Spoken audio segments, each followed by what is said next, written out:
Arms control in Europe may seem a hopeless endeavor. Many people argue that the situation is so bad that nothing can really be done. The issue is now more is armaments, it's not disarmament. Neither the Russians nor many of the main players on the Western side see prospects for progress. Skeptics from the past would also caution against arms control as a concept, which could legitimize armaments rather than lead to more constraint. But the counter-argument is that the situation hardly is more difficult than the one Europe and the world experienced in the early 80s, when likewise almost all arms control negotiations were down and the world faced the real possibility of nuclear war.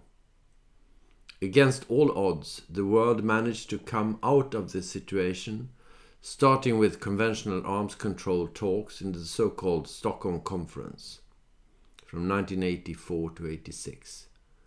My own memories from that period include the observation that almost everyone that had been engaged in the negotiations up to the Stockholm Conference was hopelessly pessimistic.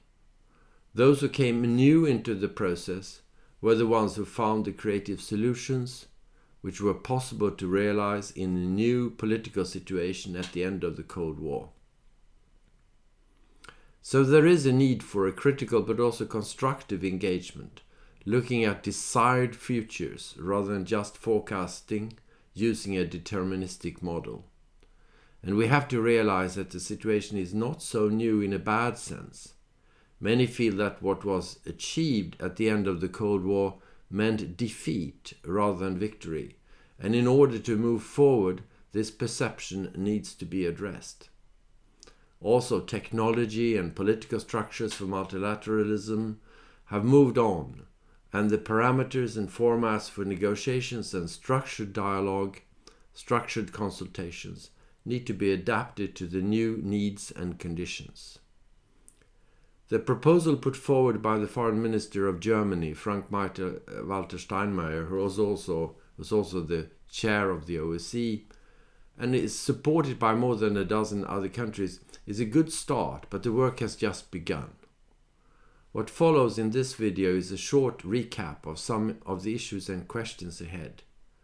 Let us first address some of the Russian arguments put forward in different contexts over the last years. So it's argued that, from the Russian side, that agreements with NATO and the West at the end of the Cold War signal as much a defeat for Russia as it meant the end of the Soviet Union. Well, that it may have saved the world from nuclear war, which was a real possibility in the mid-80s, and put an end to a Soviet Union arming itself to economic death, seems to be forgotten in this debate. The Russian Federation colleagues often say these agreements arguably prescribed an enormous unilateral disarmament by Russia, not at all equal in the West. Well, the truth is, of course, that not only Russia disarmed, way beyond what the CFE treaty prescribed, many Western countries did the same. For Russia, it proved possible during less than a decade to rearm to a level making many defense systems in Western Europe looking totally vulnerable. For the Western countries, the same process in response was for domestic political reasons in most cases impossible to push forward, despite numerous agreements in NATO. At the last summit, to take one example in Warsaw, the net effect today is a stronger sense of vulnerability on the conventional level in a number of countries close to Russia, indirectly forcing a bigger reliance on nuclear deterrence, the validity of which is increasingly under debate due to domestic political developments in the United States. I'm referring to President Trump. So the Russian Federation says, through this process, Russian security arguably decreased dramatically. Well, the argument to the contrary is that this was not the issue at all for Russia. Refocusing on the greatness of Russia also in military terms proved to be an effective tool to achieve the real goal, namely to re-establish political control over the vast Russian Eurasian space including a number of countries formerly part of the Soviet Union, promising restored influence also in the Middle East, as we see now in Syria. At the same time, a combination with soft power tools helped to destabilize many countries in the West, including the United States itself. Today, it should be obvious to most people that Russia is not weak or necessarily in decline, and that this recognition itself may form the basis for a dialogue.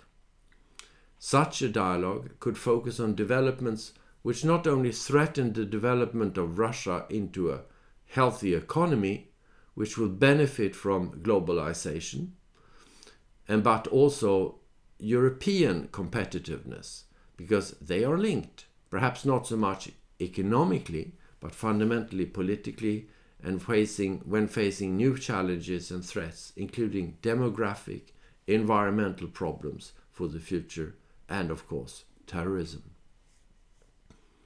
So the Russian colleague says, and what followed by a NATO and EU enlargement was a NATO and EU enlargement not accepted by Russia, encroaching into the legitimate Russian sphere of influence. Well, a fundamental problem for this argument is, of course, that agreed OSCE principles since the final act prescribed that all states have the right to stay neutral, non-aligned, or to join alliances.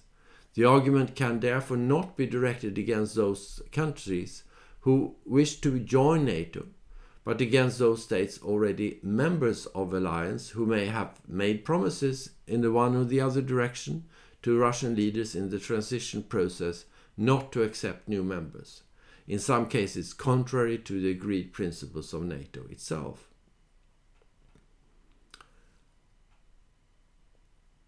Then the Russians say, and Western armaments projects also on the conventional side increased Russian insecurity further. Well, this is one of the weakest Russian arguments, actually, perhaps of them all. Russian interlocutors towards the end of the Cold War often were heard for the first time speaking the truth, that the threat against Russian military security does not come from the West, but from within and from the South. The fact that Russian political stability seemingly requires strong threat perceptions from abroad is something which in itself warrants dialogue. And my Russian colleague said, this argument arguably shows that conventional arms control in the way it was pursued from the Stockholm conference onwards is not in the Russian interest. Again, one must ask oneself, what was the real benefit of the process of negotiations? Well, it meant a great leap forward for multilateralism and helped to decrease threat perceptions both in the East and the West. It is the fault of the West, and not least Europe, that the protection against American unilateralism, not least during the Bush years, was too weak. We should have been ready to agree to the criticism also in the United States itself that American unilateralism needs to be counteracted, and in my view, not only in the UN, but very much on the European level. Russians say, and the principles on which everything is based, all confirmed at the Astana OSCE summit, by the way, in 2010, are no longer in the Russian interest. Of course, this leads to the position on the West, not to be in the Western interest. Since they are not in the Russian interest, they are not in the Western interest to pursue this dialogue. This is the view of a large number of Western governments as of 2016. Russia says it won't budge until NATO enlargement is discontinued and the missile defense system undone. But some Western states argue that more dialogue is needed in a period of increasing modernization and in some countries also increasing defense budgets to diminish the risk of war by mistake. The minimum level of ambition is to define, in this case, in this situation, arms control as a dialogue process. When you discontinue such talks, you risk throwing out many babies with the bathwater, both informal and agreed, and to promote new false enemy images. And this is what happens by the day right now. Moving on, clearly there are many open and difficult questions before formal arms control negotiations can be resumed, if ever. One is format. The Warsaw Pact no longer exists. Is Russia likely to accept negotiating alone with NATO? And what about countries not part of NATO? That the Balkans remained outside arms control until Dayton was perhaps not such a good thing. A second is weapons parameters and platforms. They should remain militarily significant, many would argue. Military experts sometimes argue that the main weapon systems caught by CSBMs and the CFE treaty have proven to be relevant. They are actually being used in real warfare after the Cold War. At the same time, there are new systems out there, such as drones. Decisive for the definition of confidence and security building measures is that parameters should be possible to verify. Nowadays, of course, verification techniques have improved enormously in relation to what was the case when CFE was negotiated. A third is what should happen during negotiation. Freezing defense expenditures and modernization processes is, of course, very difficult for both sides to agree. So the risk is that arms control proposals will be designed to legitimize armaments projects rather than the reverse. A fourth is what should happen in order to decrease the risk of war by mistake or aggression by deception. The focus on military activities in order to decrease the risk of deception has proven to be largely unsuccessful both on the Balkans and Georgia and Ukraine. National technical means, national intelligence, remains a fundamental basis for early warning, but open source warning data are also essential to provide a platform for dialogue.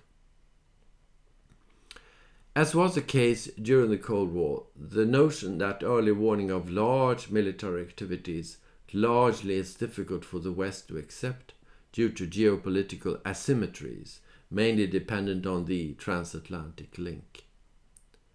This makes it difficult to construct a coherent and credible set of values guiding military activities in peacetime. Negotiations leading to an orderly end to the Cold War were based on the establishment of a basic level of trust, not least between military negotiators. It was underpinned by the politico-military code of conduct, seeking to link military honor to the democratic control over armed forces. This was an agreement in the OSCE from 1994. Should be one of the main targets for a resumed structured dialogue, in my view. What has happened in this regard must be a painful development for hundreds of thousands of officers who chose the military profession not to fight in wars, but to avoid wars, and if they had to be fought, should be fought with full respect for international law.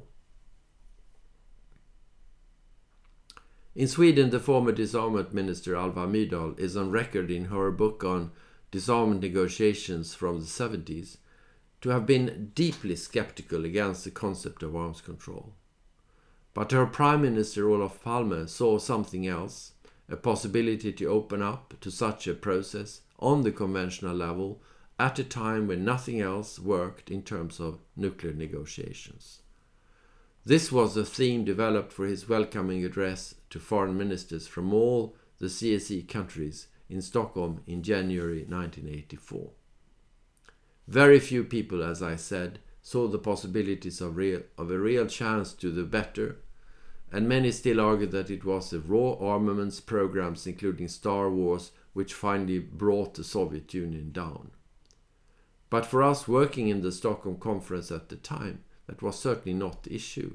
We were working in the spirit of Václav Havel, of freeing millions of people and re-establishing friendships between human beings across the entire CSE space. The Helsinki Final Act proved to be an enormous inspiration in this regard.